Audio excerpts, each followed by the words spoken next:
ఒకరినొకడు హెచ్చరించచ్చు. ఆ దినము సమీపించడం మీరు సూచన కొరకు మరి ఎక్కువ అలాగ చేయొచ్చు. ప్రేమ చూపుటకును సత్కారం చేయటకును ఒకరినొకడు పురుకొల్పుని ఆలోచించము. మనము సత్యమును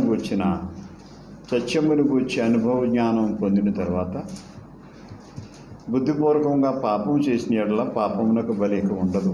కానీ న్యాయపు తీర్పునకు భయంతో ఎదురు చూచుటయు విరోధులను దహింపకు తీక్షణ అగ్నియు నీకు ఉండును. చాలా ప్రాముఖ్యమైనది ఆరాధన. అక్కడ మనకి వచనాలు చూపిస్తున్నాయి. ఆరాధన సమాజంగా పూట మానవద్దని. ఒకవేళ మానితే అంటే మానేశారు అంటే తెలిసినోడే, సత్యాన్ని గురించి అనుభవం తెలిసినోడే అని చెప్తూ 26వ వచనములో సత్యమును గురించి అనుభవజ్ఞానం పొందిన తర్వాత, అంటే ఆదివారం ఆరాధించాలని తెలిసిన తర్వాత ఎబ్రీ క్రైస్తవులు తరువాత వాళ్ళు బుద్ధిపూర్వకంగా అంటే ఆరాధన మానేసినట్లయితే పాపం చేసినట్టు, పాపంలోకి బలి ఎక్కువ ఉండదు. ఇంకా అంటే ఆరాధన ప్రాముఖ్యత చూపిస్తున్నాడు అక్కడ. ఇంక బలి ఎక్కువ ఉండదట. పాపం చేస్తే పాపంలోకి బలి ఎక్కువ ఉండదు. కానీ న్యాయపు తీర్పునకు భయముతో ఎదురు చూచుటయు విరోధులను దహింపకు తీక్షణ అగ్ని ఉండును అని చెప్పేశాడు. ఆరాధన ప్రాముఖ్యమైంది. మన అంశానికి వద్దాం. యోహాను రాసిన మూడవ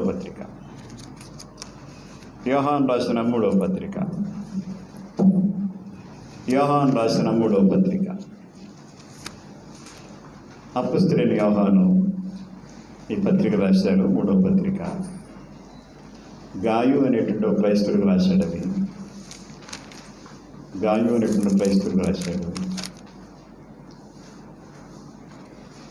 ఇతడు ఎపిసి పట్టణస్థుడు. గాయు ఉన్నాయి ఎపిసి పట్టణస్థుడు. పెద్దనైన నేను సత్యమును బట్టి ప్రేమించు ప్రియుడైన గాయునకు శుభమని చెప్పి రాయినది. గాయకు రాస్తున్నాడు. ఇందులో ఇద్దరు వ్యక్తులు కనపడతారు మనకు. ముఖ్యమైన వ్యక్తులు ఇద్దరు. ఒక ఆయనేమో గాయు, రెండో వ్యక్తి ఏమో దియుత్రిపే. 9వ వచనంలో ఉంటాడు అతను. ఇద్దరు మనుషులు అక్కడ ఉన్నారు. ఇద్దరు క్రైస్తవులే. అందులో మనం 11వ వచనం ఆలోచించేద్దాం. యోహాను యోహాను రాసిన పత్రిక 3వ అధ్యాయము ఒక అధ్యాయమే 11వ వచనం చదువుతాను చూడండి. 11వ వచనం యోహాను రాసిన 3వ పత్రిక 11వ వచనం. ప్రియుడా, చెడు కార్యములు గాక మంచి కార్యమును అనుసరించి నడుచుకొనుము. ప్రియుడా, చెడు కార్యములు కాక మంచి కార్యమును అనుసరించి నడుచుకొనుము. మేలు చేయవాడు దేవుని సంబంధి, కీడు చేయవాడు దేవుని చూచినవాడు కాడు. ఇక్కడ ఇద్దరు మనుషులు చూపిస్తున్నాడు. 2 కార్యాలు చూపిస్తున్నాడు. చెడు కార్యము, మంచి కార్యము. మేలు చేయడం, కీడు చేయడం. మేలు చేసేవాడేమో దేవుని సంబంధి, కీడు చేయువాడు దేవుని చూచినవాడు కాడు. చెడు కార్యమును కాక మంచి కార్యమును అనుసరించి నడుచుకున్నాము. అందువల్ల ఇక్కడ 2 కార్యాలు ఉన్నాయి. పిలిపిలికి రాస్తూ 2:21 వచనంలో అక్కడ సొంత కార్యాలు, యేసుక్రీస్తు కార్యాలు అంటాడు. 2:21లో సొంత కార్యాలు, యేసుక్రీస్తు కార్యాలు అని అక్కడ ఉంటుంది ఫిలిప్పీ పత్రికలో. ఇక్కడేమో 11వ వచనం చెడు కార్యము, మంచి కార్యము, 2 కార్యాలు ఉన్నాయి. చాలా స్పష్టంగా అపొస్తలుడైన యోహాను ఈ పత్రికను రాస్తున్నాడు. మంచి వివరాలు దీంట్లో ఉన్నాయి. చాలా మంచి వివరాలు ఉన్నాయి. ఇక్కడ 2 మనుషులు ఉన్నారు. గాయను ఒకడు, దేమిత్రి ఒకడు ఉన్నాడు. ఒక ప్రాముఖ్యమైన అంశాన్ని మనం చూద్దాం. ఇద్దరు క్రైస్తవులు ఉన్నారు. ఒక ఆయన దియుత్రిపే, ఒక ఆయన గాయు. దాన్ని ఉద్దేశించి 11వ వచనంలో యోహాను ఇక్కడ రాస్తూ ఉన్నాడు. మేలు చేయవాడు దేవుని సంబంధి, కీడు చేయవాడు దేవుని చూచినవాడు కాడు. చెడు కార్యం, మంచి కార్యం. అలాగే పిలిపి పత్రికలోనేమో సొంత కార్యాలు, యేసుక్రీస్తు కార్యాలు. చూద్దాం. కీర్తన గ్రంథం 37:3 కీర్తన గ్రంథం 37:3 కీర్తన గ్రంథం 37:3 చదువుతాం. చదువుతాడు. యెహోవా యందు నమ్మకముంచి మేలు చేయు. ముందట్లే యెహోవా యందు నమ్మకముంచి మేలు చేయు.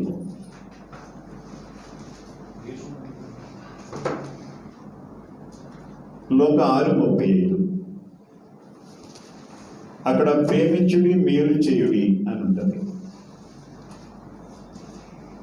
యాకోబు పత్రిక 4:17 సమయం దొరికిన కొలది అందరి ఏళ్ళ మేలు చేయాలి అంటాడు. అక్కడ 6:10 గలతీ పత్రిక 6:10 చదవండి ఒకసారి. సమయం దొరికిన కొలది 6:10 గలతీ పత్రిక. కాబట్టి మనకు సమయం దొరికిన కొలది, చూడండి అక్కడ మనకు సమయం దొరికిన కొలది, అందరి ఎడలను, మనకి సమయం దొరికిన కొలది అందరి ఎడల విశేషంగా విశ్వాస గృహమునకు చేరి, అందరి ఎడల చెయ్యాలి. విశేషముగా విశ్వాస గృహమునకు చేరిన వారి ఎడలను మేలు చెయ్యాలి. ఇక్కడ మంచి మాట యోహాను పత్రికలు. మేలు చేయవాడు దేవుని సంబంధి, కీడు చేయవాడు దేవుని చూచిన వాడు కాదు. కీడు చేసేవాడు దేవుని చూచేవాడు కాదు. మేలు చేయవాడు ఎవరి సంబంధి? దేవుని సంబంధి. మేలు చేయవాడు దేవుని సంబంధి, కీడు చేయవాడేమో దేవుణ్ణి చూచినవాడు కాదు. అందువల్ల ఇక్కడ 2 కార్యాలు, మంచి కార్యాలు, చెడు కార్యాలు. ఈ విషయాలు మనకు చాలా స్పష్టంగా బైబిల్ అంతా కనబడతాయండి. బైబిల్ అంతట్లో చెడు కార్యాలు చేసిన వాళ్ళు ఉన్నారు, మంచి కార్యాలు చేసిన వాళ్ళు ఉన్నారు. చెడు కార్యాలు, మంచి కార్యాలు. మేలు చేసేవాడు, కీడు చేసేవాడు. మనం ఆదికాండం కానీ చదువుతుంటే మనం చదువుకుంటాం. మనం ప్రార్థన గ్రంథం వరకు వెళుతున్నప్పుడు ఈ 2 కేటగిరీలు మనకి స్పష్టంగా కనబడతారు. అందువల్ల ఇక్కడ యోహాను కూడా చాలా స్పష్టత ఇస్తున్నాడు. యాకోబు 4:17 యాకోబు 4:17 ఎబ్రీ పత్రిక పక్కన ఉంటుంది. యాకోబు పత్రిక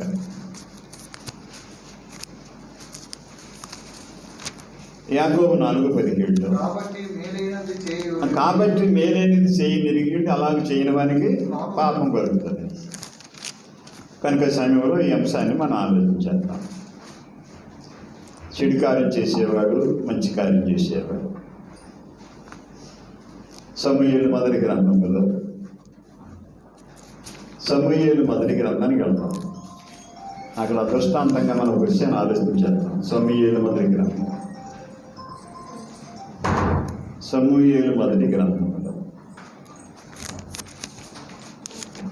మీకు మొదటి గ్రంథం అని తెలుసు మీకు. అందులో అన్న అని ఒక ఆమె కనపడుతుంది. పెనిన్నా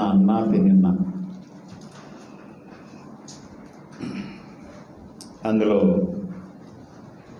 హన్నా కొడుకు సమూయేలు కనపడతాడు. తర్వాత అక్కడ ఏలీ కుమారులు కనపడతారు. ఏలీ అంటే ఏలియా కాదు, ఏలీ కుమారుడు. అక్కడ మనం మొదటి 4 అధ్యాయాలు మనం చూడొచ్చు ఎవరిదంటే. ఒకళ్ళేమో సమూయేలు కనపడతారు, అన్నా కుమారుడు. మరొకరేమో ఏలీ కుమారులు కనపడతారు. ఒకసారి మనం చూద్దాం. చెడు కార్యం, మంచి కార్యం. చెడు కార్యానికి మంచి కార్యానికి ఉన్న తేడా ఏంటి? మంచి కార్యం ఎలాగుంటుంది, చెడు కార్యం ఎలాగుంటుంది చూద్దాం ఒకసారి. 2వ అధ్యాయం 12వ వచనం చదువుతాను. ఏలీ కుమారుడు యెహోవాను ఎరగనవారై. ఏలీ కుమారుడు యెహోవాను ఎరుగని వారై మిక్కిలి దుర్మార్గులై ఉండేది.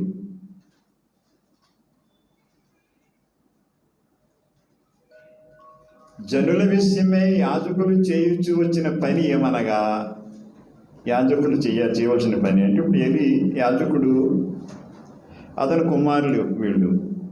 జనుల విషయమై యాజకులు చేయించు వచ్చిన పని ఏమనగా, ఏం పని చేస్తాడండి యాజకుడు? ఎవడైనా బలి పశువును వధించిన మీదట మాంసం ఉడుకుచుండగా యాజకుని వారు 3 ముళ్ళు గల కొంకిని తీసుకొని వచ్చి బొరుసులో కానీ, తపేలలో కానీ, గోనలో కానీ, కొండలో కానీ అది గుచ్చినప్పుడు ఆ కొంకి చేత బయటికి వచ్చినదంతా యాజకుడు తన కొరకు తీసుకోవాలి. ఉడుకుతుంటుంది, మూడు ఇలాగా ఉంటాయి, దాంతో ఇలాగ తీసి ఇలాగని పైకి తీయాలి. వచ్చిన దాన్ని ఎవరికండి అది? ఆ యాజకుడికి. అది ఏదొస్తే అది అనమాట. అది యాజకుడు భాగం. అది జాగ్రత్త చూడండి, బాగా చూడాలి. తీసుకొని షిలోహు వచ్చు ఇశ్రాయేల్ అందరికీ వీరు ఎలాగూ చేయించు వచ్చింది. అది కరెక్టే, పర్లేదు. ఇదిగాక వారు క్రొవ్వును దహింపక మునుపు, కొవ్వును దహించాలి అక్కడ, ఇక దహించలేదు, ఇంకా దహించక మునుపు యాజకుని పనివాడు వచ్చి బలి పశువును వధించి వానితో యాజకునికి వండించుడికై మాంసం ఇమ్ము. ఉడకబెట్టిన మాంసం అతడు నీ వద్ద తీసుకోనడు, పచ్చి మాంసమే కావాలని చెప్తూ వచ్చాను. అందువల్ల పద్ధతి ఏంటంటే అది ఆ కుంకులా ఉంటుంది, ఎలా పొడిచి తీరుతారో అది ఏదైతే అది యాజకుని బాగా. కానీ ఇప్పుడు ఎలా చేయట్లేదు ఇక్కడ చూడాలా. చెడు కార్యానికి మంచి కార్యానికి తేడా. చెడు కార్యం చేసేవాడు దేవుని సంబంధం కాదు. కీడు చేసేవాడు దేవుని చూసినవాడు కాదు. అందువల్ల ఇక్కడ మనం గమనించాలి. ఇక్కడ ఏలీ కుమారులు మాంసం ఉడుకుతున్నప్పుడు యాజకుని వారు 3 ముళ్ళు గల కొంకుని తీసుకొచ్చి బొరుసులో కానీ, తప్పేలలో కానీ, గోనలో కానీ, కొండలో కానీ అది గుచ్చినప్పుడు ఆ కొంకు చేత బయటకు వచ్చినదంతయు యాజకుడు తన కొరకు తీసుకొను. కానీ షిలోహు వచ్చు ఇశ్రాయేల్ అందరికీ వీరు ఇలా చేయాలి. కానీ ఏం జరిగింది అంటే, ఇదిగాక వారు కొవ్వును దహింపక మునుపు, కొవ్వును దేవుడికి ఇచ్చేయాలి. కొవ్వు తీసుకోకూడదు, ఎవడము కొవ్వు తినకూడదు చెప్పేసాడు దేవుడు. రక్తం కూడా తినకూడదు, కొవ్వు తినకూడదు, రక్తం తినకూడదు. రక్తమేమో ఒలికించేయాలా, కొవ్వేమో దేవుడికి దహన బలి చేయాలి. అయితే ఇక్కడ మీరు గమనించాలి, అలా కాదు. ఇంకా మాంసం వండకముందే పచ్చి మాంసం ఇచ్చేయండి అని చట్టం మార్చేశారు వీళ్ళు, దేవుని నియమాన్ని మార్చేశారు వీళ్ళు. చూడండి జాగ్రత్తగా. ఉడకబెట్టిన మాంసం అతడు ఎంత తీసుకోండు, పచ్చి మాంసమే కావాలని అది చెబుతూ వచ్చింది. ఈ క్షణమందే వారు కొవ్వును దహింతురు. తర్వాత నీ మనసు వచ్చినంత మటుకు తీసుకొని వచ్చినని వానితో ఆ మనిషి చెప్పిన ఎడల వాడు అలాగవద్దు, ఇప్పుడే ఇవ్వలేను, లేని ఎడల బలవంతం చేత తీసుకొందును. అందువల్ల ఏమైపోయిందంటే 17వ వచనం, జనులకి ఏమైపోయిందంటే, అందువలన జనులు యెహోవాకు నైవేద్యం చేయడం యందు అసహ్యపడ్డకు ఆ యవనులు కారణమేది కనుక వారి పాపం యెహోవా సన్నిధిని బహు గొప్పదైపోయిందండి. చూడండి, అక్కడ మాట మంచి మాట. ఇంతకుముందు సారి వచ్చింది ఈ మాట, వారి పాపం యెహోవా సన్నిధిని బహు గొప్పదైన అన్నాడు. ఎక్కడ, ఏ సందర్భంలో? జలప్రళయానికి ముందు ఈ మాట ఉపయోగించాడు దేవుడు. ఇక్కడ మళ్ళీ ఉపయోగిస్తున్నాడు, జాగ్రత్తగా చూడాలి.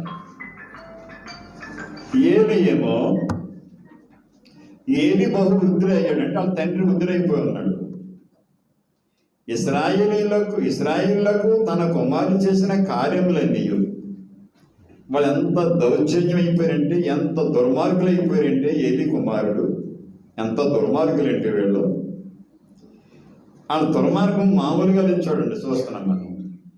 వాళ్ళ చెడు మామూలుగా లేదు.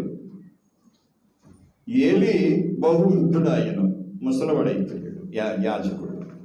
ఇశ్రాయేలులకు తన కుమారుడు చేసిన కార్యములన్నీ వారు ప్రత్యక్షపు గుడారం యొక్క ద్వారం దగ్గరకు చావు చేయడానికి వచ్చిన స్త్రీలలో శయనించుటయ్యను మాట మాట చెవిని పడగా వాళ్ళు చేసే కార్యాలు దేవాలయం చచ్చిన ఆ ఆలయం దగ్గరికి వచ్చినట్టు వాళ్ళు స్త్రీలతో వాళ్ళు చేసిన చెడు పనులు, ఈ జనుల ముందర మీరు చేసిన చెడ్డ కార్యములు నాకు వినబడినవి. మీరు చెడ్డ కార్యాలు చేస్తున్నారంట, నాకు వినబడింది. ఇలాంటి కార్యములు మీరు ఎందుకు చేయించున్నారు? నా కుమారులారా, ఇలాగూ చేయవద్దు. నాకు వినబడినది మంచిది కాదు.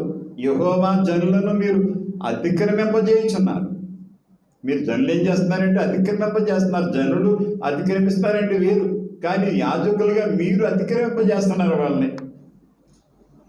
వాళ్ళకి బలి ఇవ్వడానికి ఏమైపోయారు వాళ్ళు, మీరు అర్థం చేశారు. మీరు నాకు వినబడినది మంచిది కాదు. యెహోవా జనులను మీరు అతిక్రమింపజేయుచున్నారు.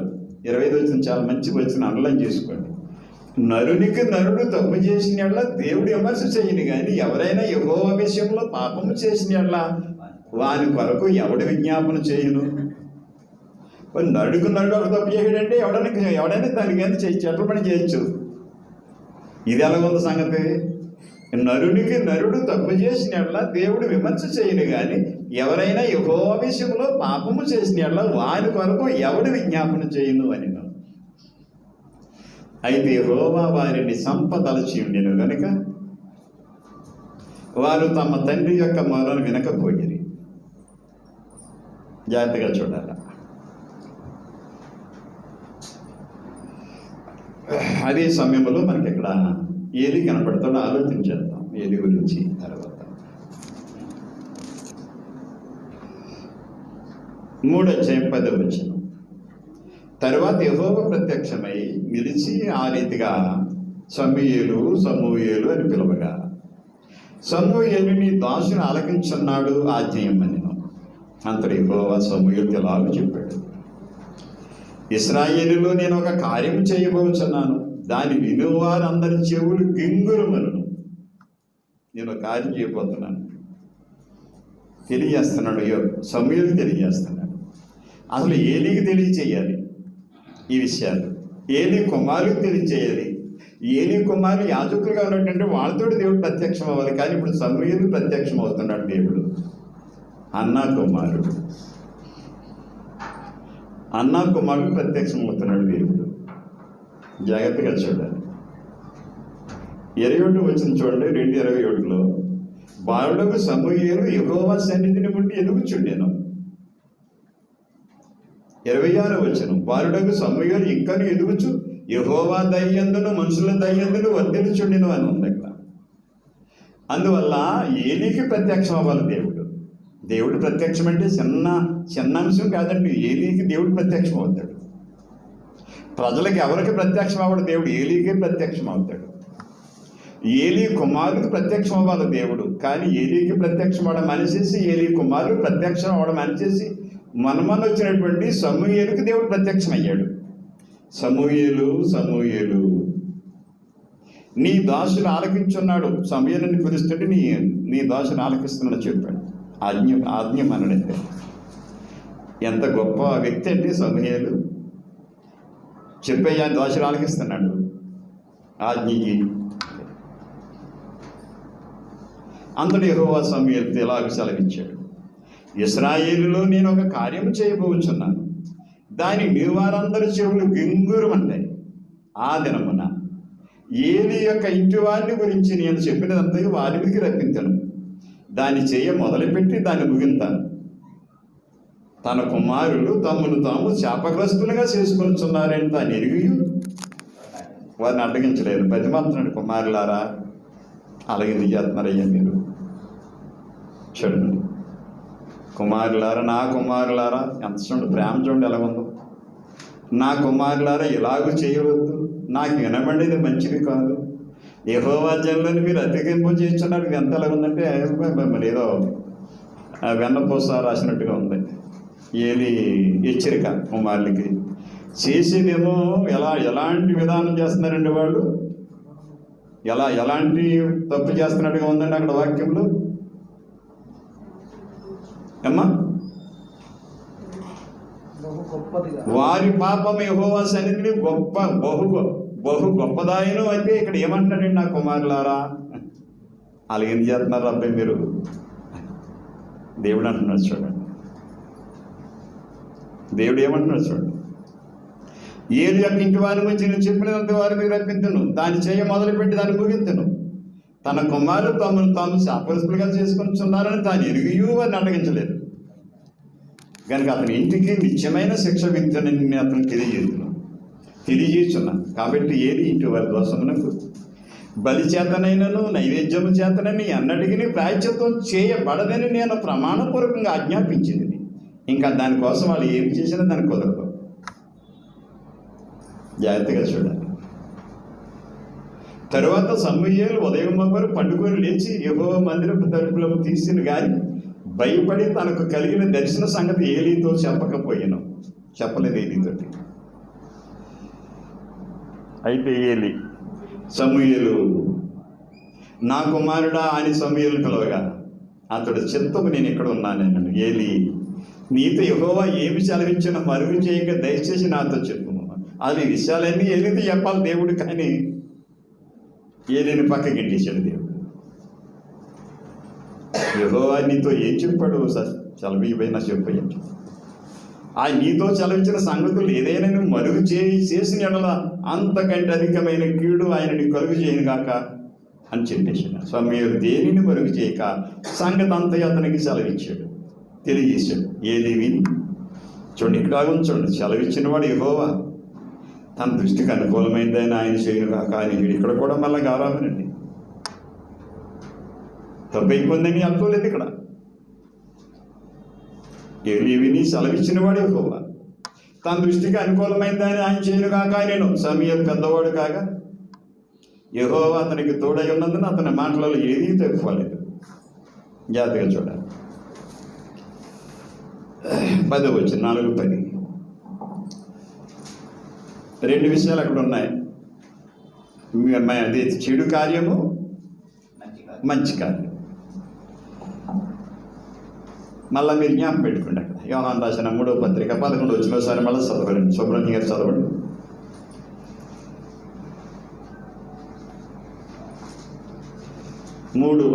11 వచ్చిన 3వ యోహాను. ప్రియుడా చెడు కార్యమును గాక మంచి కార్యం అనుసరించి నడుచుకోను. మేలు చేయవాడు దేవుని సంబంధి, కీడు చేయవాడు దేవుని చూచిన వాడు కాదు.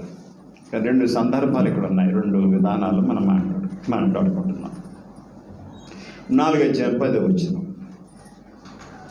ఫిలిష్తీయులు యుద్ధము చేయగా ఇశ్రాయేలు ఓడిపోయి అందరూ తమ డేరాలకు పరిగెత్తుకొచ్చిరి. ఫిలిష్తీయులు యుద్ధం చేయగా ఇశ్రాయేలు ఓడిపోయి అందరూ తమ డేరాలకు పరిగెత్తారట. ఇశ్రాయేలు యుద్ధం చేయగా ఫిలిష్తీయులు ఓడిపోయి అందరూ డేరాలకు పరిగెత్తాలి, కానీ ఇప్పుడు అలా లేదు. ఇక్కడ ఫిలిష్తీయులు యుద్ధం చేయగా ఇశ్రాయేలు ఓడిపోయి అందరూ ఎక్కడ పారిపోయారట? ఎవరు పారిపోవాలా? ఫిలిష్తీయులు పారిపోవాలా. మనం పాట పాడతాం, ఇశ్రాయేలు సైన్యములకు ఎవరండి? ఇశ్రాయేల్ సైన్యానికి ఎవరు నడిచారు ముందు? యెహోవాని దావీదు నడటం కాదు, ముందు ఎవరు నడిచేవారు? అందువల్ల వాళ్ళకి యుద్ధంలో ఏమయ్యేది కదా, వాళ్ళకి ఓడిపోయేవారు కదా. ఇంకా ఎందుకు యుద్ధం ఎవరిదే?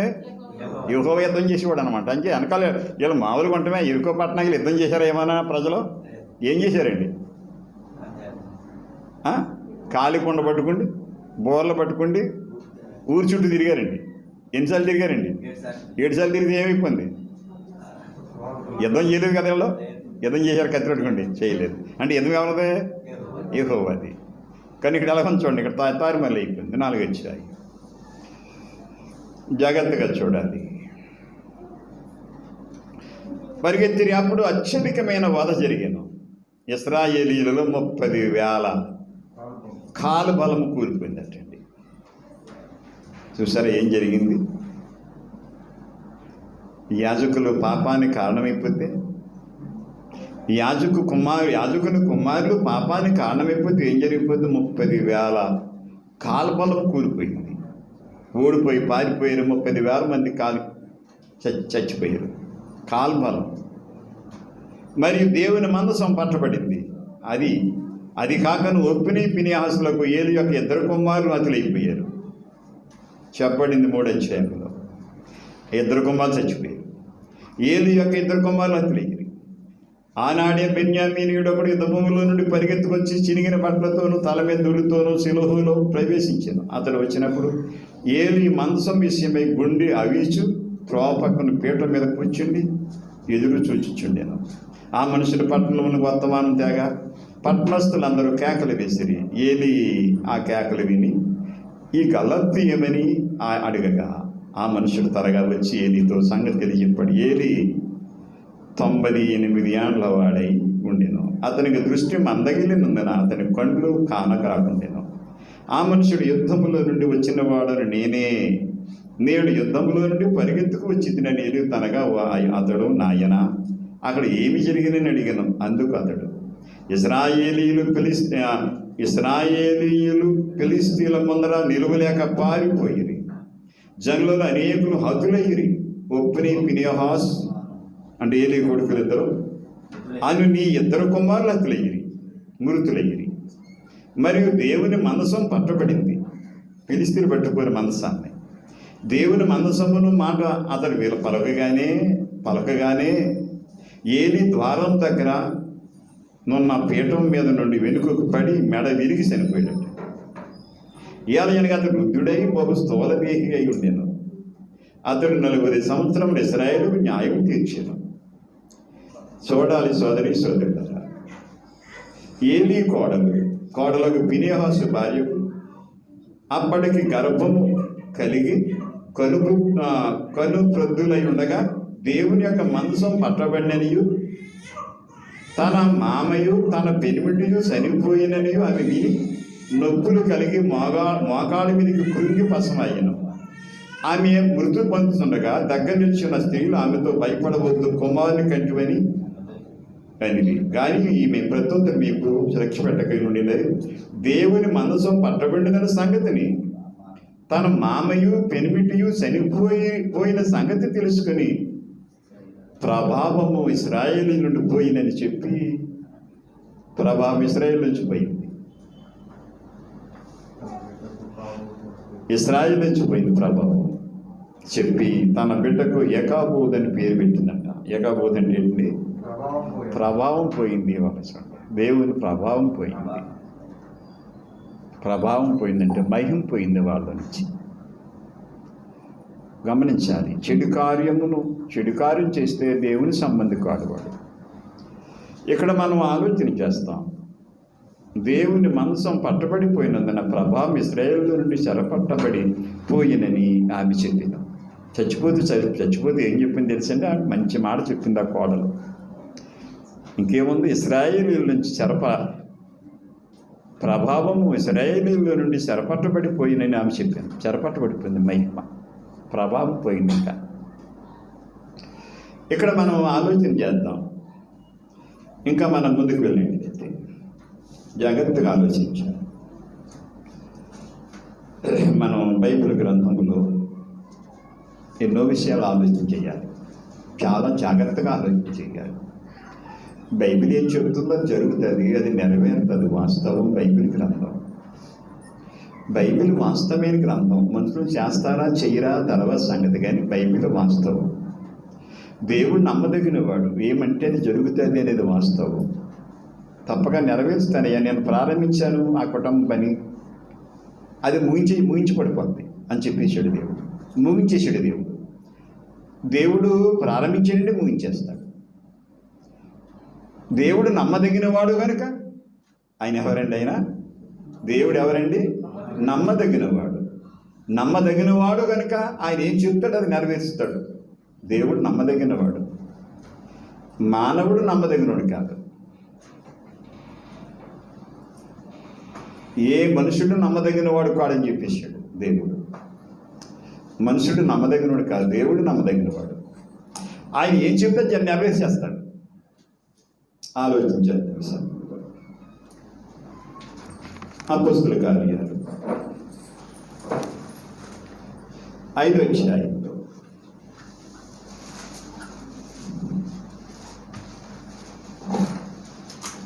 ఇందులో చెడు కార్యం ఉంది, మంచి కార్యం ఉంది. సొంత కార్యాలు ఉన్నాయి, యేసుక్రీస్తు కార్యాలు ఉన్నాయి. రెండు రకాల ప్రజలు ఉంటారు. యేసుక్రీస్తు కార్యాలు చూసేవాళ్ళు ఉంటారు, యేసుక్రీస్తు కార్యాలు కాకుండా సొంత కార్యాలు చూసేవాళ్ళు ఉంటారు. రెండు రకాలు ఉంటారు. అక్కడ చెప్పాడు ఫిలిప్పీ పత్రికలో. చూద్దాం. ఇక్కడ అపొస్తలుల కార్యాలు 5వ అధ్యాయము 1-11 వచనాలు అనేక సార్లు మనం విన్నట్టుండి వాక్యాలు ఇవి. అన్నయ్య చెప్పారు, వాళ్ళు మారు మనసు పొంది పాప క్షమాపణ కొరకు యేసుక్రీస్తు ప్రభు నామములో బాప్తిసం పొంది పరిశుద్ధాత్మ వరం పొందిన వాళ్ళు. అపొస్తలుల కార్యం 2వ అధ్యాయంలో 3,000 మంది క్రైస్తవుల్లో 2 కుటుంబం క్రైస్తవులు అయ్యారు. మారు మనసు పొంది పాప క్షమాపణతో యేసుక్రీస్తు నామములో బాప్తిసం పొంది పరిశుద్ధాత్మ వరం పొందినారు. బాప్తిసం పొందడానికి అక్కడ 3 డ్యూటీస్ ఇచ్చాడు. మారు మనసు పొంది, 2 పాప క్షమాపణ నిమిత్తము, 3 యేసుక్రీస్తు నామములు ఏం పొందాలి? బాప్తిసం. ఏ నామములు పొందాలి? యేసుక్రీస్తు నామములు పొందాలి. మీరు మారు మనసు పొంది పాప క్షమాపణ నిమిత్తం యేసుక్రీస్తు నామములో పొందాలి. అలా పొందిన వాళ్ళు ఈ 3 అర్థమవుతుందో లేదు మీకు తెలియదు నాకు. ఇలా పొందితే అప్పుడు పరిశుద్ధాత్మవరం వస్తుంది. నేను మారు మనసు పొందాను, పాప క్షమాపణ కొరకే పొందాను, కానీ పెతుకు సంఘంలో పొందాను అన్నా అనుకో నువ్వు. లేదు, అక్కడ పాడైంది, అక్కడ ఒకటి తీసేశారు. ఇక్కడ ఏం జరిగింది? ఆ ముళ్ళు తోట ఉన్నదాన్ని ఏం చేయాలండి? గుచ్చి తీయాలి. ఏమొస్తే అది తీసుకోవాలంతే. కానీ ఏం చేస్తున్నారు? అలా చేయట్లేదు. వండక ముందే ఏం చేస్తారండి వాళ్ళు? పచ్చాక పెట్టాడు, పచ్చిమాంసం పెట్టాడు, ఎంత కుదరదు. కానీ బలవంతం చేసి లాగేస్తున్నారు అంతే. కాదు, కుదరదు దేవుని దగ్గర. ఫినెహాసు ఇంకొక ఆయన ఉన్నాడు అక్కడ, ఎలియాజరు కొడుకు ఒక ఆయన ఉన్నాడు. ఆ ఫినెహాసు చనిపోయాడండి. ఆ ఫినెహాసు ఏం చేశాడట? దేవుడు తనకు ఆజ్ఞాపింపని అక్కడ అప్పుడు 2 కొడుకులు ఉంటారు. వాళ్ళు దేవుడు తమకు ఆజ్ఞాపింపని వేరు అగ్ని తీసుకొచ్చారట. ఆవిడ ఏం చేశారు? అక్కడ వాళ్ళు అగ్ని వచ్చి కాల్చేసింది. అగ్ని ఏదైతే ఏంటి కాదు, దేవుని దగ్గర కుదరదు. దేవుని దగ్గర కుదరదు. దేవుడు అంటే హాస్యాస్పదం అండి. సినిమా యాక్టర్లు చెప్తున్నారు, ఒక్కొక్కరు ఒక రకం చెప్తున్నారు దేవుడి గురించి. వాళ్ళు చెప్తేడు చెప్పబోతుడు దేవుడికి పెద్ద. సినిమా యాక్టర్లు ఏమన్నా వాళ్ళు ఏమన్నా దేవుని దగ్గర వస్తాదుల వాళ్ళు ఏమన్నా దేవుడిని నమ్ముతాను, కానీ నేను పెద్దగా ఉండదట్టు కావాలి చెప్తున్నాను. హీరోయిన్ వాళ్ళు చెప్తేడు చెప్పబోతే దేవుడు హీరోయినా ఇవన్నీ వాళ్ళు హీరోలు వాళ్ళు. ఎంత హాస్యాస్పదం అంటే దేవుడి గురించి చెప్తున్నారు వాళ్ళు. సినిమా వాళ్ళు ప్రజలు వింటున్నారు ఆ సినిమా వాళ్ళు మాట్లాడుతుంటే. దేవుని దగ్గర హాస్యాస్పదం కుదరదు. కీర్తన గ్రంథం వచ్చిన అది చదివే ముందు కీర్తన గ్రంథం 2 అధ్యాయం చూడండి సార్. దేవుని దగ్గర హాస్యాస్పదమా, లేకపోతే ఆయన దగ్గర ఏమైనా ఆడనా, లేకపోతే ఆయన దగ్గర ఏమైనా చిన్న మాట్లాడితే కుదురుతుందా? 2 అధ్యాయం కీర్తన గ్రంథం 2 అధ్యాయం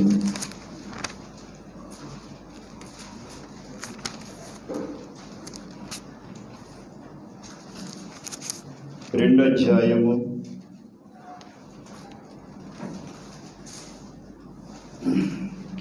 జాగ్రత్తగా చూడండి. దేవుని వాక్యంలో 2 అధ్యాయములు 3 నుంచి చదవండి. భూరాజులు యెహోవాకును ఆయన అభిషిక్తులకు విరోధంగా నిలబడుచున్నారు. ఏలికలు ఏకీపించి ఆలోచన చేయించున్నారు. ఆకాశము నాశనుడని కూడా ఏం చేస్తున్నాడు? నవ్వుతున్నాడంట ఆయన. తర్వాత అపహాసం చేస్తున్నాడు. అందువల్ల ఇక్కడ మనం ఆలోచన చేద్దాం. చెడు కార్యము, మంచి కార్యము, యేసుక్రీస్తు కార్యాలు, సొంత కార్యాలు.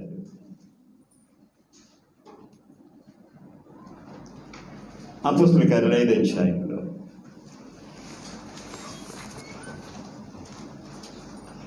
చెడు కార్యం చేసేవాడు దేవుని సంబంధి కాడు, కీడు చేసేవాడు దేవుని సూచిన వాడు కాదని చెప్పేశాడు. 5వ అధ్యాయం 1 నుంచి చదవండి. అపొస్తలుల కార్యాలు. అననీయ అని ఒక మనుషుడు ఉన్నాడు, 2 ఏకమైపోవాలి. ఇద్దరు కలిసి పొలం అమ్మారు వాళ్ళు. భార్య ఎరుకనేవాడు. ఇద్దరు ఆలోచన చేసే, ఇద్దరు కూడా ఆలోచన చేసి అమ్మేశారు. ఇద్దరు ఆలోచన చేసే సగం దాశారు, సగం తెచ్చారు. ఇద్దరు ఆలోచన చేశారు. ఇంచుమించు భార్య భర్తలో మాట్లాడుకుంటారు. భార్య భర్తలు వాళ్ళు ఆలోచన చేస్తారు. ఎప్పుడు డబ్బు వచ్చినప్పుడు పని ఒక 100 రూపాయలు వచ్చే పని ఎవరు కానీ ఇప్పుడు మరి ఎక్కువ అమ్మేశారు కదా, వాళ్ళు చాలా డబ్బు వచ్చి ఉండదు. డబ్బు వచ్చినప్పుడు ఎలాగా భార్య భర్తలు ఆలోచించుకోండి. ఇంత డబ్బు వచ్చింది ఏం చేద్దామని ఆలోచించుకోరా? ఖచ్చితంగా ఆలోచించుకుంటారు. ఆలోచించుకుని ఏం చేశారట? అప్పుడు పేతురు, అననీయ నీ భూమి వెలలో కొంత దాచుకుని ఎందుకు నువ్వు ఎందుకు మోసం చేస్తున్నావు? పరిశుద్ధ ఎందుకు మోసం? నీకు ఏం అనలేదు. నువ్వు ఎందుకయ్యా నువ్వు దాచుకుని సగం తెచ్చావు అని అడిగేసాడు. అది నీ డబ్బే కదా, నీదే కదా, నీ భూమి అమ్ముకున్నా నీ డబ్బే కదా అని చెప్పాడు. అమ్మిన పని మరి నీవు వచ్చాను అనలేదా? పారిపోతాను చెప్పిందా? నేను డబ్బుని ఇవ్వడం చెప్పింది అన్నదా? డబ్బు కానీ మీ దగ్గర ఎందుకు ఈ సంగతి ఆలోచించుకున్నా? నువ్వు మనుషులతో అబద్ధం ఆడలేదు, దేవునితో అబద్ధం చెప్పావు అని చెప్పాడు. నువ్వు ఎవరితో అబద్ధం చెప్తున్నావు అంటే దేవుడితో అబద్ధం చెప్తున్నావు. అందువల్ల నువ్వు దేవునితో అబద్ధం చెప్పావు, మనుషులతో అబద్ధం చెప్తే వేరే. నువ్వు దేవునితో అబద్ధం చెప్పాను. సగం దాచుకుని ఎందుకు ఇలా చేసుకో? ఇలా ఎందుకు వేసి? ఆ డబ్బు నీదే కదా, భూమి నీదే కదా, అమ్ముకున్నా కదా. ఆ డబ్బు నీ దగ్గర ఉన్నాను చెప్పిందా? ఉంది కదా, డబ్బు నీ డబ్బే కదా, నీ పొలమే కదా, అమ్ముకున్నా కదా, నీ డబ్బే కదా. ఎందుకు ఇలా అబద్ధం చెప్పాను? ఎందుకు దేవునితో అబద్ధం చెప్పావు? మనుషులతో అబద్ధం కదా, దేవునితో చెప్పేసి అబద్ధం. దేవునితో అబద్ధం చెప్తున్నాను, చదవండి. అందువల్ల దేవునితో అబద్ధం చెప్పామనే మాట అతనికి ఎక్కడ గుచ్చిపోయిందండి? వెళ్ళి గుచ్చిపోయింది. గుచ్చిపోయింది ఏం జరిగిందండి? వెంటనే అటాక్ వచ్చి చచ్చాడు. అక్కడ వెంటనే చచ్చిపోయాడు అతను. ఎందుకంటే నువ్వు ఆ దేవునితో అబద్ధం ఇది ఎలా తెలిసిపోయింది? పేదరికి ఇది పేదరికి ఎలా తెలిసిపోయింది? పేదరికి ఎవరు చెప్పేశారు? సోదరులారా, గమనించవలసిన అవసరం ఉంది. చెడు కార్యం చేసిన వాడు దేవుని సంబంధి కాదు, కీడు చేసేవాడు దేవుని చూచినోడు కాదు. చదవండి, ఇంకా కంటిన్యూ చేయండి. అపోస్తుల కార్యాలు. పడుచు వారు లేచి బట్టతో చుట్టి పడేశారు. అతని కార్యం అంతా అయిపోయింది, నిశ్శబ్దం అయిపోయింది. 3 గంటలకి ఇంకా ఆరాధన జరుగుతుంది. 3 గంటలకు వచ్చింది భార్య. ఆరాధన జరుగుతుంది, నిజంగా ఈవిడికి తెలియదు పాపం. వాడికి వచ్చేసి అప్పుడు పేతురు అన్నాడు, మీరు ఆ భూమిని ఎంతగా అమ్మారా అని అడిగాడు. ఇప్పుడు నువ్వు ఈ భూమిని ఎంతగా అమ్మేశారా మీరు చెప్పమని చెప్పాడు. అవును, ఎంతగా అమ్మేసామని చెప్పాడు. అందుకు పేతురు ఎందుకు ప్రభు యొక్క ఆత్మను శోధించడానికి మిద్దరు ఏకమే అబద్ధం చెప్పారు. ఇంకా ఇప్పుడే నీ భర్తను పాతిపెట్టి వచ్చేసారు, ఇంకా బయట ఉన్నారు వాళ్ళు. నిన్ను కూడా మోసిపోతారు. వెంటనే అక్కడే ప్రాణం విడిచిపడేసింది. చెడు కార్యము, మంచి కార్యం. చెడు కార్యం మళ్ళీ మీరు యోహాను పత్రిక 3వ పత్రిక 11వ వచనం మళ్ళీ చదవాలి.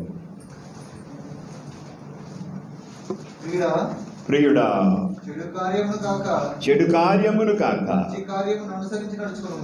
మంచి కార్యం అనుసరించి నడుచుకును. కీడు చేయువాడు దేవుని చూచిన వాడు కాదు. అందువల్ల మన అంశం అది, చెడు కార్యం, మంచి కార్యం. చెడు కార్యం, మంచి కార్యం. సొంత కార్యాలు, యేసుక్రీస్తు కార్యాలు.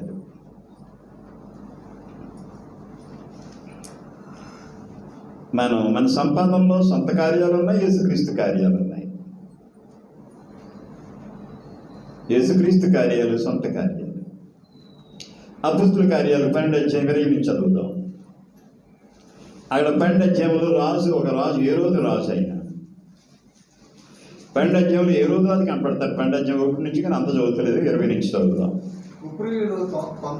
కొందరును వారిలో ఉన్నారు. అంత్యోకుకు వచ్చారు. గ్రీసు దేశపు వారితో మాట్లాడుచు ప్రభువైన యేసును గూర్చిన సువార్త ప్రకటించారు. 12వ అధ్యాయం 11-20 చదువుతున్నారు. 12-20 తూరీయుల మీదను సీదోనుల మీదను. ఇప్పుడు మీ 12వ అధ్యాయం మీకు తెలుసు. పైన యాకోబుని కడకంతో చంపించేసాడు. ఏ రోజు పేతుర్నేమో జైలు పెట్టాడు. 16 మంది పోలీసు కాపలా పెట్టాడు పేతురికి. యాకోబునేమో కడకంతో చంపించేశాడు. చదవండి. తూరీల మీదను సీదోను అది మీదను ఏ రోజు ఆ కార్యం ఎలాగనుకున్నాడంట? అత్యాగ్రహము కలిగిన కాదండి. యాకోబుని చంపించేసాడు కదా, పేతురుని చెరసాల పెట్టేశాడు కదా, అతని ఎలా తలంచాడటండి? ఏ రోజు అక్కడ ఉంది, పైన ఉంటుంది, గొప్ప కార్యములా తలంచాడటండి. ఒక పెద్ద గొప్ప కార్యంలో తలంచాడటండి. యాకోబుని చంపించేసి పేతుని జైలు పెట్టమంట ఓ గొప్ప కార్యం అంట. చదవకండి మీద చదివి కనుకండి. తూరీల మీదను సీదోను మీదను అతనికి అత్యాగ్రహము కలిగిన ఎందుకంటే పేతురు జైలు నుంచి వెళ్ళిపోయింటే కొంతమంది ఎవరో సహకారం చేశారు, అతను తప్పించేశారు అనుకోండి, వాళ్ళని కోపం వచ్చింది రాజుగారికి. వారు ఏక మనసుతో రాజునొద్దకు వచ్చి రాజునద్దకు వచ్చారు. అంతఃపురమునకు పై విచారణకర్తయగు ఆ బ్లాన్స్ని తీసుకెళ్ళి, శాస్త్రులను తమ పక్షమున ఆ బ్లాన్స్ అని ఒక నాయకుడు ఉన్నాడు, అక్కడ ఆయన తీసుకుని వెళ్ళారు అక్కడికి. సమాధాన పడవలని వేడుకున్నారు. మరి రాజుగారి కోపం వచ్చేసింది వీళ్ళ మీద. ఎందుకంటే పేతురు గారిని తప్పించేసిన వాళ్ళు వీళ్ళు అనుకుంటున్నాడు అతను. పేతురు గారిని తప్పించిన వాళ్ళు ఎవరండి? పేతురుని తప్పించిన వాళ్ళు ఎవరండి? దేవదూత, తూరీలు సీదో ఇలా దేవదూత తప్పించేశాడు. తర్వాత కంటిన్యూ చేయండి, చదవండి. ఎందుకనగా రాజు యొక్క దేశం నుండి వారి దేశమునకు గ్రాసం ఇప్పుడు రాజు కోపించాడు, ఎందుకంటే ఈ దేశం నుంచి అక్కడికి వెళ్తుంది, వాళ్ళకి ఆహారం అక్కడికి వెళ్తుంది. ఇప్పుడు పంపడం మనిషిడు. నియమింపబడిన దినమందు హేరోదు అంచేతను ఒక రోజు నేను నిర్ణయించుకున్నాను, ఆ రోజు రాండి అని చెప్పాడు. వచ్చారు అందరూ. హేరోదు రాజవస్త్రము ధరించుకుని న్యాయపీఠం రాజుగారు రాజవస్త్రాలు ధరించుకున్నాడు, న్యాయపీఠం మీద కూర్చున్నాడు. వారి ఎదురు ఉపన్యాసము చేయగా అక్కడ ఉపన్యాసం చేశాడు. జనులు ఆ జనులు ఏం చేశారంటే, ఇది దైవ స్వరమే కానీ మానవ స్వరం కాదన్న. ఇది ఏ స్వరం కాదు, దైవ స్వరం అని కేకలేస్తున్నారు. ఎవరి స్వరం కాదట? ఇది మానవ స్వరం కాదు. చూడండి, మనవాళ్ళు కూడా చేస్తుంటారు, మన ప్రభుత్వాలు ముఖ్యమంత్రిని ఎలా పోడుతారంటాడు. నీకు దేవతలు, నువ్వు జైలు నన్ను పోయి దేవతమైన పోయిన కాళ్ళు మొక్కేసిపోయి ఆవిడ దీవించింది. బోడు సంపాదించేసింది, వేల కోళ్ళు సంపాదించింది, తినేవాడు ఒక రూపాయి తినేవాడు ఎవలేడు. ఆమె బతికేసిందంటే దిక్కులేని చచ్చిపోయింది, దిక్కులేకుండా చచ్చిపోయింది. 4 రోజుల క్రితం 6 రోజుల క్రితం చచ్చిపోయింది. సావలేదు అన్నారు. ఎందుకంటే మనుషులు దేవతలేంటి, మనుషులు దేవుళ్ళేంటి. అందువల్ల ఏ రోజు స్వరం అంటాడు, ఇది దైవ స్వరమే కానీ ఎవరి స్వరం కదంట. అప్పుడు ఏం చేయాలి ఏ రోజు గారు? అది చేయలేదు. ఏం చేయాలా? అదేంటి వాడిని దేవుడిని కాదని చెప్పొచ్చు కదా, కానీ చెప్పలేదంట. అతడు దేవుని మహిమ పరచనందున దేవుడికి మహిమ తేలేదు, నేనే దేవుడిని అన్నట్టుగా ఫీల్ అయిపోతున్నాడు ఏ రోజు. అందువల్ల ప్రభుదూత మొత్తేసిందంట అతన్ని. మొత్తం ఏం జరిగింది? ఎలా చచ్చిపోయాడంట? పుల్లు పడి చచ్చిపోయాడంటే ఏమైందంటారు? పుల్లు పడి అంటే పుల్లు ఎప్పుడు పడతాయండి? కుళ్ళిపోయాడు అన్నమాట ఇతను. ఎవరు? ఏ రోజు రాజు కుళ్ళిపోయిన తర్వాత ఒకరోజు కుళ్ళిపోతాడా? ఒకరోజు కుళ్ళిపోడండి. కుళ్ళిపోయి అందులో ఏమొచ్చాయటండి? పురుగులు వచ్చాయటండి. ఎవరు మహింపరచలేదు? చెడు కార్యం చేసేవాడు దేవుని సంబంధి కాడు. రాజా, మంత్రి, ప్రధానమంత్రి, ధనవంతుడా, భాగ్యవంతుడా, ఎవడు అతని అనవసరం దేవుడు అక్కర్లేదు. అది చెడు చేసేవాడు దేవుని సంబంధి కాడు. కీడు చేసేవాడు దేవుని చూసిన వాడు కాదు. సొంత కార్యాలు ఉంటే యేసుక్రీస్తు కార్యాలు ఉంటాయి, శరీర కార్యాలు ఉంటాయి, ఆత్మ కార్యాలు ఉంటాయి. చెడు, మంచి, కీడు, మేలు, ఇవన్నీ ఇలా ఉంటాయి. రెండు ఒప్పుకోవడానికి ఎదురు ఉంటాయి. నా ప్రియ సోదరులారా, ఈ సమయంలో మనం ఒక అంశాన్ని వివరణ చేస్తున్నాం. జాగ్రత్తగా ఆలోచించాలి. మనుషుడు చాలా తెలివిగా ఉంటాడు. ఒక 50 వేస్తే సొంత కార్యాలకేమో 49 ఉపయోగించుకుంటాడు. 1000 కూడా దేవుడికి ఇవ్వడానికి ఇష్టపడ్డాడు. 1000 రూపాయలు చేయాలా అని ఆలోచన చేస్తాడు. 50 తెచ్చుకుంటాడు, 49,000 తెచ్చుకునేమో సొంత కార్యం చేసుకుంటాడు. 10 లక్షలు వచ్చింది, 9,90,000 బంగారం కొనుక్కున్నాడు. దేవునికి 500 ఇవ్వడానికి కూడా ఇష్టపడలేదు మనుషుడు. చెడు, మంచి, శరీర కార్యాలు, ఆత్మ కార్యాలు, సొంత కార్యాలు, యేసుక్రీస్తు కార్యాలు. 49 లక్షల చిల్లర బంగారం కొనుక్కున్నాడు, కానీ దేవుడికి ఇవ్వడానికి 500 దేవుడికి ఇవ్వలేదు. దేవుడికి మంచి కార్యానికి ఇవ్వలేదు ఆ మనిషికి. నేను నిత్యజీవాన్ని పొందాలంటే ఏం చేస్తే మంచి నిత్యజీవం పొందుతావు అని అడిగాడు యేసుప్రభుని. ఏ మంచి కార్యం చేయాలని అడిగాడు. నువ్వు మంచి కార్యం ఒకటే చేయను, నీకున్నది అమ్మేసేసి పిల్లలకి చేయి, అప్పుడు నన్ను అమ్మడి చెప్పు నీకు నిత్యజీవం కలుగుతాను. అప్పుడు అతను ఏం చేశాడు? అతడు మిగిలిన ధనవంతుడు కాబట్టి వ్యసనపడి తీరిపోయాడు. మనుషులకు నిత్యజీవం కావాలి, కానీ ఆయన చెప్పింది చేయనట్టు పరిస్థితి అది. అక్కడ అతను సొంత కార్యం, సొంత కార్యాలకి ఎక్కువ ఖర్చు చేస్తారు. దేవునికి ఇవ్వడానికి మంచి కార్యానికి ఎవరు? దేవుని కార్యం అంటే మంచి కార్యం, దేవునికి ఇవ్వడం అంటే ఒక మంచి కార్యం కదా. సొంత కార్యానికేమో ఒక 30,000 తెచ్చుకున్నాడు, 30,000 తెచ్చుకున్నాడు. 30,000లో 29,500 ఉపయోగించేసుకున్నాడు. 500 ఇవ్వడానికి కూడా బ్రహ్మాండం. 500 అని అయ్యేదే మనం ఆలోచన చేస్తున్న కార్యాలు. చెడు కార్యం, మంచి కార్యం, నష్టం జరుగుతుంటుంది. దేవుని కార్యం చేస్తున్నావు, సొంత కార్యం ఏం చేసుకుంటున్నావు? ఈ డబ్బుని ఎలా చేసుకుంటున్నావు? ఏమనుకుంటావు? మనుషుడు ఏమనుకుంటే డబ్బు నాది కాదు, నేను కష్టపడ్డా అనుకుంటాను. కాదు, నీది కాదు. నీకు ఆరోగ్యం ఇచ్చినాడు ఎవడో, నీకు ఆరోగ్యం ఇచ్చినాడు ఎవడో, నీకు డబ్బు ఇచ్చినాడు ఎవడో, నీకు ఉద్యోగం ఇచ్చినాడు ఎవడో, నీకు చదువు ఇచ్చినాడు ఎవడో, చదువుకుంటే నీకు ఆరోగ్యం ఇచ్చినాడు ఎవడో. దేవునికి ఇవ్వడానికి ఏమో సొంత కార్యాలకేమో 49,500 వాడుకుంటావా? దేవునికి కూడా 500 రూపాయలు ఇవ్వడానికి ఇష్టపడవా? అంటే ఏం జరుగుతుంది ఇక్కడ?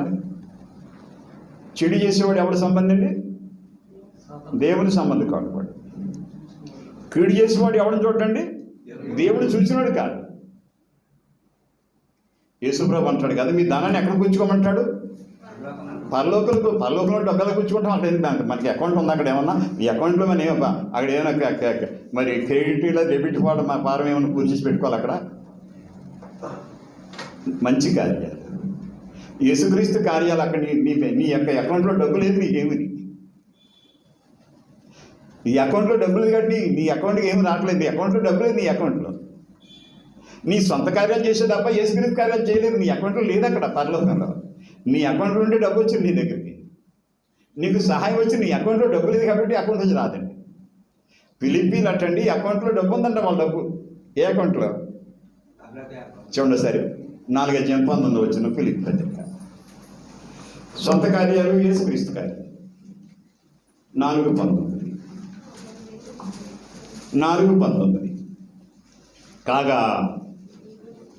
కాగా దేవుడు తన ఐశ్వర్యం చెప్పున క్రీస్తు యేసు మహిమలో. అవును, ఒక పేద కుటుంబానికి నెలకు 20,000 వస్తున్నాయి, కానీ వాళ్ళు 3,000 ఇస్తున్నారు, 2,500 ఇస్తున్నారు, 4,000 ఇస్తున్నారు, 5,000 ఇస్తున్నారు ఒక పేదోళ్ళు. కానీ మనం చాలామంది ఏం చూస్తుంటామంటే సొంత కార్యాలకేమో ఎక్కువ డబ్బుగా తీసుకుంటారు, యేసుక్రీస్తు కార్యాలకు రూపాయి ఇవ్వడానికి ఇష్టపడరు మనుషులు. ఏం జరుగుతుంది ఇక్కడ? చెడు కార్యమా, మంచి కార్యమా? మంచి కార్యానికి మనం ఏం చేస్తాము? ఓ పేద కుటుంబం దేవుడికి ఇవ్వడానికి ఇష్టపడుతున్నారు. 20,000 తెచ్చుకుంటున్నారు, 20,000 తెచ్చుకుని సరిపోదు. ఓ 15,000 తెచ్చుకుంటే సరిపోదు. కానీ ముందర దేవుడికి ఇవ్వాలని ఆలోచన చేసి దేవుడికి ఇచ్చేస్తున్నారు. ముందర యేసుక్రీస్తు కార్యాలు, దేవుని కార్యాలు. అందువల్ల ఇక్కడ మనం సంబంధులు, ఏ సంబంధులు? సొంత కార్యాలు చేస్తున్నావా, యేసుక్రీస్తు కార్యాలు చేస్తున్నావా? దేవుని సంబంధమా, దేవుని సంబంధం కదా? 2 విషయాలు మనం చూస్తాం. చెడు కార్యము గాక చూద్దాము సరే. మన యోహాను పత్రిక వచ్చాను, ముగించేస్తాను నేను. యోహాను రాసిన 3వ పత్రిక 3వ అధ్యాయము 11వ వచనం చదువుతాను చూడండి. ప్రియుడా, చెడు కార్యములు కాక మంచి కార్యమును అనుసరించి నడుచుకున్నాము. మేలు చేయవాడు దేవుని సంబంధి, కీడు చేయవాడు దేవుని చూచినవాడు కాడు. గాయ గురించి మాట్లాడుతున్నాడు. 2వ వచనం, ప్రియుడా, నీ ఆత్మ వర్ధిల్లుచున్న ప్రకారం నువ్వు అన్ని విషయములలో వర్ధిల్లుచు సౌఖ్యంగా ఉండవాలని ప్రార్థించుతున్నాను. నీ ఆత్మ వర్ధిల్లుతుంది. ప్రియుడా, గాయ యొక్క ఆత్మ వర్ధిల్లుతుందంటండి. మనం సమూయేలు గురించి చెప్పలేదు, మన టైం సరిపోదు అక్కడ. సమూయేలు అంతకంతగా వర్ధిల్లుతూ ఉన్నాడు. అలాగే గాయ కూడా నీ ఆత్మ వర్ధిల్చున్న ప్రకారం అన్ని విషయములలో వర్ధిల్చు సౌఖ్యంగా ఉండవాలని ప్రార్థించుతున్నాను. నీవు సత్యమును అనుసరించి నడుచుకుంటున్నావు కనుక సహోదరులు వచ్చి నీ సత్య ప్రవర్తన గురించి సాక్ష్యం చెప్పగా విని బహుగా సంతోషించాను. నా పిల్లలు సత్యం అనుసరించి నడుచుకుంటున్నారని వినుటి కంటే నాకు ఎక్కువని సంతోషం లేదు. ఇంకొక ఆయన నుంచి రాస్తున్నాడు 9వ వచనం. నేను సంఘంలో ఒక సంగతి రాసిదిని, అయితే వారిలో ప్రధానత్వం కోరుచున్న దేవతిరిపి అని ఒకడు ఉన్నాడట. ప్రధానత్వం కోరుతున్నాడు సభ్యుడు. మమ్మల్ని అంగీకరించట్లేదు, అపోస్తులు అపోస్తుల్ని కానీ అపోస్తుల బోధన అంగీకరించట్లేదంటే దేవతిరిపి అన్నవాడు. వాడు మమ్మల్ని గురించి చెడ్డ మాటలు వదిలిచు అది చాలనట్టుగా సహోదరులను తానే చేర్చుకొనక వారిని చేర్చుకున్న మనసు గల వారిని కూడా ఆటంకపరచు సంఘంలో నుండి వారిని విలేహెత్తనాడు. ఇతను చేర్చుకోవడం మానేసాడు, చేర్చుకున్న వాడిని విలేహెత్తనాడు. ఎవడండి వాడు? దియోత్రిపే. అంచేత సంఘంలో నుండి వారిని విడిచివేయించండి. అందుచేత నేను వచ్చినప్పుడు వాడు చేస్తున్న క్రియలను జ్ఞాపకం చేసుకుంటాను. ప్రియుడా, చెడు కార్యమని కాక మంచి కార్యం అనుసరించి నడుచుకుందాము. మేలు చేయవాడు దేవుని సంబంధి, కీడు చేయవాడు దేవుని చూచిన వాడు కాదు. మీ అందరికీ వందనాలు.